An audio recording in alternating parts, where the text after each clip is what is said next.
Hello everyone, Giltar here with a model kit review. This time we'll be looking at the 1:72 scale Rosenthal CR-Hogire. This is a model kit from the Armored Core Variable Infinity series, which is made by Kotobukiya. It will be a two-part review. In part 1 I'll cover the model kit details, accessories and articulation. In part 2 I'll go into my pros and cons and final thoughts. Now I'm starting off this review with a size comparison. In the center here is the Hogire.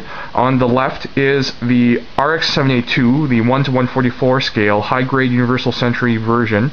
And as you can see, this is about, I'd say, 2.5 to 3 inches shorter. And I'm really only counting the tops of the head. So for the Hogire and the Gundam here, I'm only counting the top of the head for really the height considerations. Now, this is the RX-782 1:100 scale master grade version. It's the 1-year war version of this mobile suit. And as you can see, it is a couple of inches taller than the Hogire. And again, I'm only really measuring by the top of the head of the model kits. Now, this isn't really a size comparison, but I'm using the RX-0 Unicorn Gundam high-grade Universal Century model kit to just show that I think that the Hogire and the Unicorn Gundam are long-lost relatives because they do have similar design sensibilities. Very angular, industrial, machine-like designs, predominantly white in color. Both have a sort of a head crest or essentially horn thing going on, and so I'm saying there is somewhat of a resemblance. I thought that was just kind of interesting. TC012009 also mentioned that, and he mentioned that at the Gundam Eclipse forums he has some photos of the Hogire and Unicorn Gundam, the RX-0, some comparison photos. So I thought that was kind of an interesting, funny little resemblance that they have. And over here I've got the Alia 172 model, and just to show the size of the Hogire and the Alia in comparison to each other. Very similarly sized.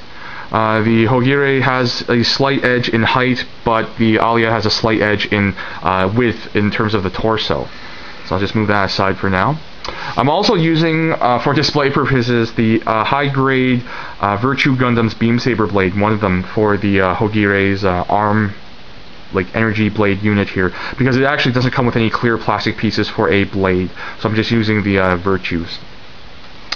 Now, as far as the model kit, it's well, I think it normally retails for 4,800 yens. We're looking at a couple of dollars above $50 American. It's a model that was first released in, I believe, October of 2008, so it's about a year and a half in age. And that's pretty much it. I'll go into first, just like with the Alia's model, I'll briefly go over the instructions. So it comes with a sheet for all the runners, so that if you lose or break any parts, you can use this order form to order replacement runners. The instruction manual here, as you can see, is very similar to the Alia's. I remarked in the Alia review that I really like this presentation. It reminds me of some sort of a car brochure, in essence, because of the sort of professional quality material for the pages and the cover, and just the layout and presentation of all the design, the graphic design of this instruction manual. So we get a very nice professional quality photography going on here, and then obviously instructions. And then in the back we have a nice little spread of different angles of the Hogire. And at the back we have more pictures of the Hogire and all the parts, and this is basically a color chart so that you can get the paint ratios for getting the proper, I guess, colors if you want to make your Hogire model accurate. And I really appreciate that level of presentation for the model kit here. Now, as far as the accessories, I'll start off with the rifle here. It is very clean in appearance. It's hard to see because it is predominantly white, but there are some nice sculpted details on the surface, and so it's a great opportunity for accenting with panel lining through paint or marker or some other colored material. On its left arm is a sort of, I guess, beam emitter for a blade or a melee type weapon. I did see some promo photos of the Hogire that showed a beam type of energy blade coming out, but the kit does not come with any clear plastic parts for it. Though it does come with clear red plastic for the visor. I don't know if you guys can make it out. Maybe I'll just shine it in the light here. Yeah, but it's like a nice red clear plastic for the visor, and it serves as a nice contrast for the mainly white body of the Hogire. I guess the next thing up would be the shoulder or backpack mounted accessories. This is a missile pod, basically. It is something that you can pose with the cover open, but these aren't proper hinges. They're just basically held on by friction. So really, if you're going to pose it with it open or closed. But if you start moving it around, it'll just pop out and be loose. So it's not really meant for articulation. It's just for either open or closed positioning, really.